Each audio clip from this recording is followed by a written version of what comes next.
오늘은 마태복음 25장 22절부터 30절의 말씀을 가지고 재능 관리 능력을 극대화하라 라고 하는 제목으로 말씀을 증거하겠습니다. 성경 봉독합니다. 마태복음 25장 22절. 2달란트 받았던 자도 와서 이르되 주인이여 내게 2달란트를 주셨는데 보소서 내가 또 2달란트를 남겼나이다. 23절. 그 주인이 이르되 잘하였도다 착하고 충성된 종아 네가 적은 일에 충성하였으며 내가 많은 것을 내게 맡기리니 네 주인의 즐거움에 참여할지어다 하고 24절. 1달란트 받았던 자는 와서 이르되 주인이여 당신은 굳은 사람이라 심지 않은 데서 거두고 해치지 않은 데서 모으는 줄을 내가 알았으므로 25절. 두려워하여 나가서 당신의 달란트를 땅에 감추어뒀나이다. 보소서 당신의 것을 가지셨나이다. 26절. 그 주인이 대답하여 이르되 악하고 게으른 종아 나는 심지 않은 데서 거두고 해치지 않은 데서 모으는 줄로 네가 알았느냐. 27절. 그러면 네가 마땅히 내 돈을 추리하는 자들에게 맡겼다. 내가 돌아와서 내 원금과 이자를 받게 하였을 것이니라 하고 28절. 그에게 그 1달란트를 빼앗아 10달란트 가진 자에게 주라. 29절. 무릇 있는 자는 받아 풍족하게 되고 없는 자는 그 있는 것까지 빼앗기리라. 30절. 이 무익한 종을 바깥 어운 대로 내쫓으라. 거기서 슬피 흘리며 이를 갈리라 하니라. 아멘. 인사합니다. 재능을 잘 관리하여 열매 맺는 삶을 삽시다. 아멘. 강철왕 카네기라고 하는 사람을 우리는 알고 있습니다. 그는 후계자를 지명할 때 탁월한 중역 중에서 후계자를 선택하지 아니하고 시부라고 하는 그런 무명의 인물을 선택했습니다. 찰스 시부는 학력이라고 해야 요즘으로 국졸 정도, 초등학교 정도이며 평범한 사람이지만 카네기가 그를 택한 이유는 다른 사람들보다 더 충성스러웠기 때문입니다. 시부는 카네기에서 입사할 때 잡부로 들어왔습니다. 맡은 일은 잡부였지만 무엇인지 맡은 일에 최선을 다하는 충성스러운 모습과 성실한 모습을 보였습니다. 그는 매일 공장의 구석구석을 정리하고 깨끗이 청소했습니다. 평상시에 이런 근무 태도를 보고 간부들은 그를 정식 사원으로 채용해 주었고 이제 승진하면서 점점 올라가서 사장의 비서실에 근무하게 되었습니다. 그 카네기는 있는 곳에서 언제든지 그가 있었으며 손에는 늘 메모지와 펜이 떠나질 않았습니다. 어느 날 카네기 공장의 생산 과정에 대한 연구를 하느라고 밤늦게까지 사무실에 있다가 집에 가려고 밖에 나와보니 그때까지 시부가 카네기를 기다리고 있었습니다. 카네기는 깜짝 놀라며 시부 아직 퇴근하지 않았는가? 라고 물었죠. 시부는 조용히 웃으면서 대답하기를 사장님께서 저를 언제 부르실지 모르는데 제가 어떻게 자리를 비울 수가 있겠습니까? 라고 대답했죠. 기회 있는 대로 작은 일에 충성하는 자는 큰 일을 맡을 수 있다라고 하는 교훈을 단적으로 보여주고 있는 일화입니다. 주님은 작은 일에 충성한 자라고 말했지 큰 일에 충성한 자라고 말하지 않았거든요. 오늘 우리가 맡은 일과 사명이 크든 작든 간에 맡겨진 일에 최선을 다하는 이 달란트 재능을 얼마나 잘 사용할 것인가 하는 것은 우리의 삶의 관건이 될 것입니다. 오늘 말씀의 배경을 말씀드리면 하나님은 사람에게 주인인 하나님이죠. 주인이 사람들에게 5달란트, 2달란트, 1달란트를 맡겨주었습니다. 세 종류의 사람 중에서 5달란트, 2달란트 맡은 사람은 열심히 성실하게 일하고 장사해서 갑절의 이익을 남겼습니다. 1달란트 받은 사람은 그냥 묻어두어서 나중에 주인이 와서 계산할 때 1달란트만 그대로 가지고 왔다는 이것을 의미하고 있지요.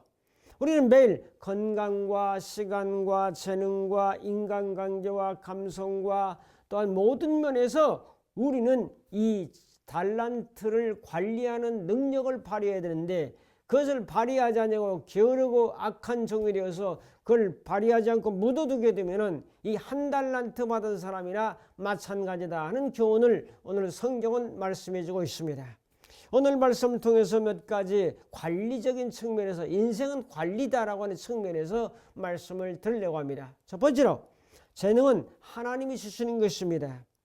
재능은 하나님께서 인간에게 타고날 때부터 주신 거죠.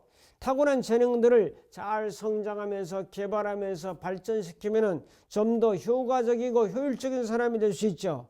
그러므로 이 재능은 다 하나님이 주신 겁니다.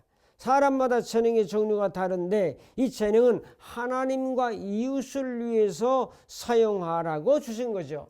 물론 나를 위해서도 쓰지만 사람들은 나를 중심하고 이웃과 하나님으로 가는데 성경은 말하기를 순서를 하나님을 위해서 재능을 사용하고 이웃을 위해서 재능을 사용하고 다음에 자신을 위해서 재능을 사용하는 이런 측면으로 간다면 전혀 문제가 없죠. 자, 교육이라고 하는 것은 우리가 가지고 있는 재능, 달란트를 잘 개발해서 극대화할 수 있도록 인도해 주는 것이 바로 교육입니다. 오늘 우리는 하나님 나라의 소속이 되고 하나님 나라의 청직이라는 사실을 분명히 명심하고 살아야 되겠죠. 자, 재능을 주신 분이 하나님인데 세 종류의 사람을 보면 작은 첫째로 재능의 종류가 다 달라요. 5 다르고 2 다르고 1 다르고 다 다르다는 사실을 깨닫습니다. 이 재능이라고 하는 이 달란트는 재능과 사명입니다. 재능도 다르지만 사명도 다 사람마다 다르다는 것을 깨닫게 되죠. 자, 두 번째로 재능의 분량도 다릅니다. 5이나 받은 사람, 2 받은 사람, 1 받은 사람, 분량도 사람마다 하나님이 그 사람에게 적절하게 허락해 주신 것을 발견하게 되죠. 자, 달란트 그러면은 뭐냐? 달란트는 유대사회나 로마 제국에서 사용했던 무게나 화폐 단위입니다. 지금의 돈으로 환산하면은 이제 달란트의 무게를 따지면 금이나 은으로 따지면 34kg 정도 됩니다. 달란트를 환산하면 한 달란트는 6,000데나리온이다 그럽니다. 6,000데나리온에서 한 데나리온은 노동자의 그 하루 품삯을 말하는 거죠. 그럼 요즘 한 데나리온을 그냥 최저시급으로 해서 10만 원 정도를 잡으면은 6,000 곱하기 10만 원이면 6억 원 정도 됩니다. 한 달란트 받았다는 것은 적어도 6억 원 정도의 재능을 받은 것이나 마찬가지죠. 자, 노동자의 품삯을 환산해도 6억 원이기 때문에 상당히 많은 재능을 인간마다 주었다고 하는 것을 깨닫게 됩니다. 2 달란트는 12억을 받았고 5 달란트는 30억이나 되는 이런 재능의 가치를 받은 거죠. 우리는 재능을 가지고 살아갑니다.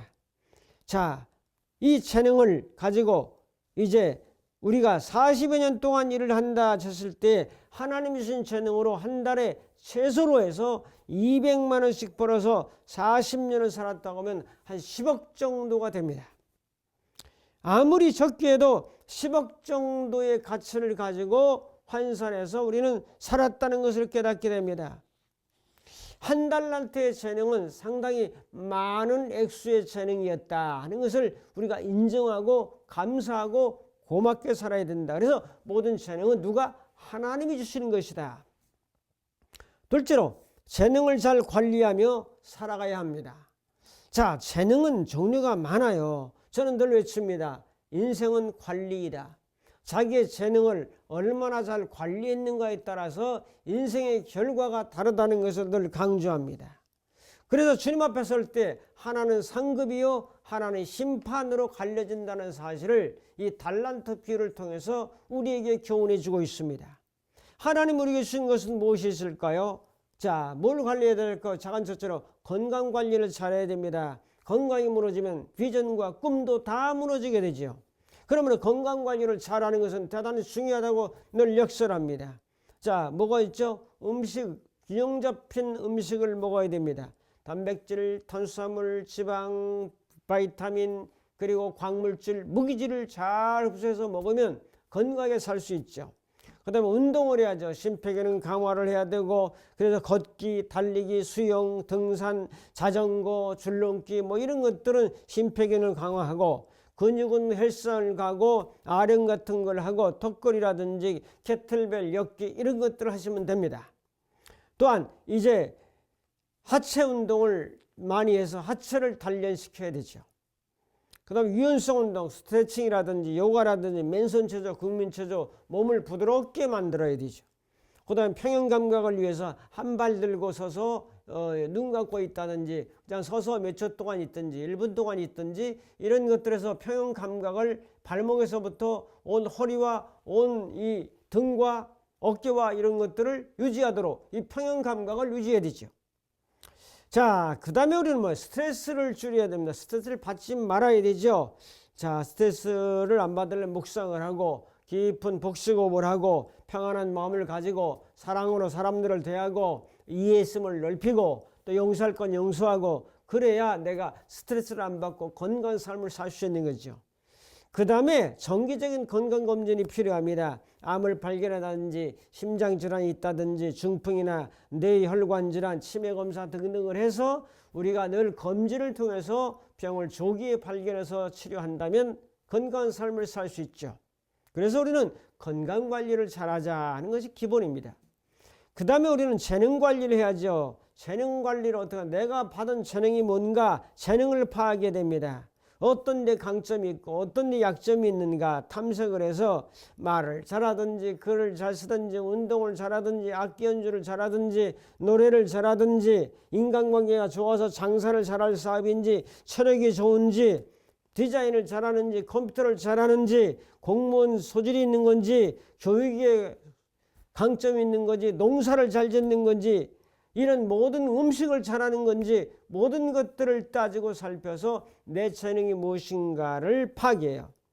자, 그 다음에 목표 설정과 계획을 수립해야 됩니다. 재능을 어떻게 활용하고 싶은지 목표를 설정하고 목적을 설정해서 이제 이것을 직업으로 삼을 거냐 내 취미로 삼을 거냐 특기로 삼을 거냐를 보고 이 재능을 가지고 어떻게 돈을 벌 것인가 이 재능을 가지고 어떻게 경제활동을 통해서 내가 이 세상에서 살아갈 것인가를 잘 목표를 설정하고 세워야 되죠. 그러기 위해서는 자격증을 또 여러 개를 취득하면 여러분들 살아가는데 많이 도움이 됩니다. 장기적인 목표와 단기적인 목표를 내 재능을 어떻게 쓸 것인가를 활용해야죠. 그 다음에 지속적인 공부와 훈련이 필요합니다. 재능이 있다고 해서 그냥 끝나는 것이 아니라 계속해서 개발해야 가치가 커지기 때문에 꾸준한 공부와 또한 훈련을 통해서 또 좋은 스승과 멘토를 찾아서 커뮤니티에 참석하면서 발전시킬 때 내 재능이 전부 극대화되는 거죠.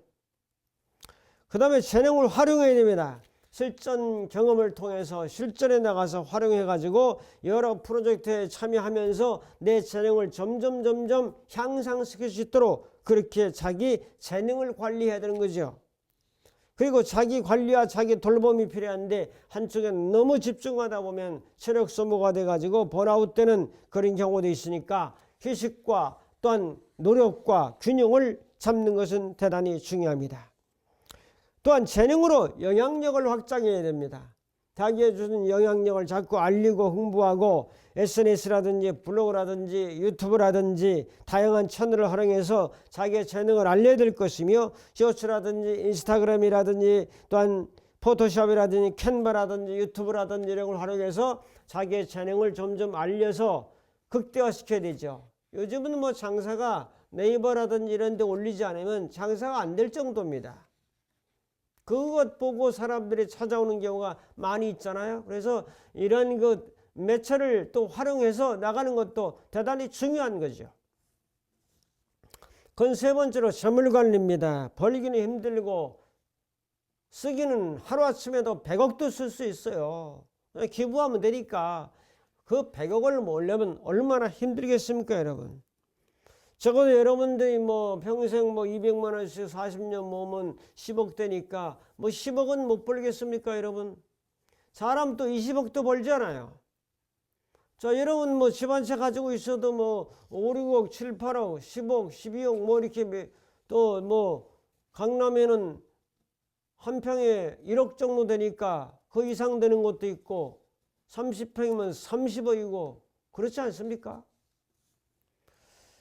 재물 관리를 잘 하지 못하면 참 노년에 어려움을 당한다 하는 사실을 우리는 잘 알고 있죠. 그래서 항상 수입의 10% 정도는 항상 저축을 하면서 미래를 도모하는 것은 참된 지혜라 이렇게 볼 수가 있죠. 또 하나님께 우리가 재물 관리에서 10의 1조는 10분의 1을 하나님께 드려서 교회가 돌아가게 하고 하나님의 나라가 돌아가게 하고 교회 살림이 이바지하고 협력하는 것은 신앙인의 바람직한 삶의 자세죠. 그것도 재물 관리에 들어가는 거죠. 자, 남에게 과도한 돈을 빌려주거나 보증을 서거나 또 그런 것도 조심해야 되고, 과도한 투기를 해서 그냥 잘못되는 그런 경우가 있는 것도 많이 있잖아요. 얼마 전에 세상을 떠난 그 가수가 있지 않습니까? 아내가 잘못 부동산 투기를 해가지고 수백억의 빚을 남기고 결국 세상을 떠났죠. 자, 제 인생에 오점이 있다면 저는 과도하게 다른 사람들에게 돈을 빌려줬다는 것이 저에게는 큰 오점이 됩니다. 그래서 참 어려움도 많이 겪게 되고 이제 그런 부분이 있는데, 그런 것들이 과도한 물질 관리를 제대로 하지 못했다고 하는 반증인 것을 바라볼 수가 있습니다. 자, 그래서 부동산이라든지 이런 투기나 투자를 잘못하게 되면 어려움을 많이 겪고, 땅을 잘못된 거를 맹지를 사놓는다든지 주식 투자를 잘못한다든지 상가부장을 잘못한다든지 이래서 물질 관리가 제대로 안 되는 경우가 많이 있고, 어떤 사람은 돈을 벌지 않고 김사과처럼 한량처럼 돌아다니는 그런 사람들이 있기 때문에 이것도 관리가 안 되는 사람이에요. 자, 신명기 8장 10절에 보면 이스라엘 백성들에게 재물 얻을 능을 주었다고 말씀했습니다. 여러분에게도 재물 얻을 능을 주셨고 여러분의 후손들에게도 잘 관리만 하면 재물 얻을 능을 주셨기 때문에 여러분들이 밥술 깨나 먹고 다 살게 되는 것이고, 나누고 베풀고 구워주고 도와주는 그런 사람으로 살아갈 수가 있지 않겠습니까? 자, 네 번째로 시간 관리입니다. 시간 관리. 시간은 하나님의 선물입니다. 똑같은 시간을 86,400조 1440분 또 하루 24시간 다 주셨어요. 똑같이. 이 똑같은 시간에 우리는 무엇을 하는가, 어떤 것을 하는가, 무엇 때문에 하는가, 왜 하는가, 이런 걸 잘 살펴서 해야 되죠. 그 시간을 잘 낭비하지 않으면 우선순위를 정해야 돼요. 중요한 건 먼저 하고 어려운 건 먼저 하고, 그다음에 시간 배정을 오전에 할 것이냐 오후에 할 것이냐 밤에 할 것이냐, 근데 목표 설정을 해야 돼요. 이것을 이루기 위해서 얼마나 시간이 필요하냐. 그다음에 일정 관리를 늘 메모하고 휴대폰에다 메모하든지 하고, 휴대폰에 메모란을 잘 활용하시면 되죠. 그 다음에 낭비하는 시간 없어야 됩니다. 과도한 TV 청취라든지 유튜브 검색을 너무 하고 쇼츠를 너무 보면 1시간 금방 갑니다. 먹방이라든지 영양가 없는 채널이라든지 이런 걸 보면서 시간을 낭비하는 것을 줄여야 됩니다. 자, 그 다음에 여러분이 살고 있는 건물도 관리예요. 이 교회당도 관리입니다. 자기가 살고 있는 공간을 관리를 잘해야 되죠. 자, 그 다음에 인맥관리입니다. 자기가 알고 있는 친구들, 이웃들, 벗들 10년 사귀어놨으면 이걸 다 버리면 10년 동안 걸려요. 사귀려면. 그래서 지금 사귀고 있는 사람, 알고 있는 사람들을 잘 서로 연락하고 가끔 만나기도 하고 식사도 하고 차도 마시고 같이 취미활동도 하고 하면서 그 사람들의 인맥을 같이 잘 끌어가야 되는 거죠. 삶을 공유하고 서로 기도하고 사랑하는 마음으로 대하고 함께하는 시간들을 가질 때 인맥 관리가, 인간 관리가 잘 되는 거죠. 그 다음에 마음 관리입니다. 감성 관리도 되고 지성 관리도 되고 의지성 관리도 돼서 마음을 지키라 잠언 4장 23절에 있는 것처럼 우리 마음을 잘 관리해 나가는 것도 우리 달란트 비유의 교훈입니다. 자, 이러이러한 것들을 보면서 결국 재능이 타고났지만 어떻게 개발하고 활용하고 관리하냐에 따라서 우리 다른 것을 바라보게 됩니다. 베드로전서 4장 10절에 각각 은사를 받은 대로 하나님의 여러 가지 은혜를 맡은 청지기처럼 봉사하라. 청지기 맡아 관리하는 사람이다. 청지기는 관리자입니다. 에덴 동산 관리자입니다. 아담은. 우리는 이 세상의 모든 것의 관리자입니다. 하나님이 주신 선물의 관리자입니다. 이 관리에 실패하면 인생에 실패합니다. 여러분들 관리를 잘해서 인생의 성공자가 다 될 수 있기를 축복합니다. 큰 세 번째로 재능을 관리하지 못하면 무익한 종이 되고 맙니다. 24절부터 30절에 보면은 이제 한 달란트 받은 사람이 어떻게 됐냐 그랬더니 저는 주인이 두려워서 땅에 감춰도 있나이다. 여기 한 달란트 있나이다. 어이가 없는 거죠. 한 달란트 받았던 사람은 뭐죠? 관리 능력이 부족했어요. 똑같이 재능을 줬는데 그러니까 하나만 줬지요. 조금 부족했지만 하나만 줬죠. 나 부족하면 부족한 대로 6억 원을 잘 살려서 6억 원어치 재능을 살려서 10억을 만들든 7억을 만들든 12억을 만들든 점점 만들어 가야 되죠. 근데 이 사람은 몇 가지 특징이 있어요. 문제점은 작은 첫째로 주인을 굳은 사람으로 여겼어요. 심지 않은 데서 거두고 해치지 않은 데서 모으는 그런 아주 딱딱한 막힌 사람, 융통성 없는 굳은 사람으로 봤다고. 그 다음에 주인을 두려워했어요. 이 달란트를 실패하면 어떡하나, 망하면 어떡하나, 손해보면 어떡하나 두려웠어요. 그 다음에 실패에 대한 두려움을 가졌죠. 실패에 대한 두려움은 앞으로 전진하지 못합니다. 그래서 사람이 살아가는 데는 용기가 필요하다는 거죠. 용기가, 담대함이 필요하다는 거죠. 이게 없으면 결국 달란트를 묻어둘 수밖에 없는 거죠. 마지막으로 작은 네 번째로 주인에게 책망을 받습니다. 악하고 게으른 종아 책망받죠. 바깥에 어두운 데서 이를 갈며 슬피 울미 있으리라. 이건 심판을 받는 거죠. 그러므로 게으른 일은 악한 일이요 악한 일은 게으름이라는 거죠. 재능을 사명을 묻어두고 있는 자는 악한 자요 게으른 자라고 오늘 주인은 말하고 있잖아요. 한 달란트 6억 원을 은행에 맡겨도 월 5분만 해도 250만 원씩을 받습니다. 1년이면 3천만 원을 벌어요. 자, 그러면 그거를 10년 동안 땅속에 묻어놨다고 하면은 그건 3억이 되는 거예요. 작은 돈이 아닙니다. 그래서 주인이 그럼 나를 그런 사람 알았으면 추리하는 자들에게 돈을 주고 이자를 주는 자에게 맡겨서 이자라도 주고 원금이라도 가져와야 되지 않냐, 그런 얘기를 하고 있죠. 그러면서 재능관리에 부익부 빈익분 현상이 나타나는 것을 말씀하고 있습니다. 결단하고 적용합니다. 자, 첫째, 하나님이 주신 재능과 사명을 충성스럽게 활용하자. 하나님이 주신 것을 내게 아니죠. 그 다음에 두 번째로 하나님을 두려움의 대상이 아니라 사랑과 믿음의 신뢰의 대상이죠. 세 번째로 무지와 게으름과 무책임은 심각한 죄가 된다는 사실을 깨달아야죠.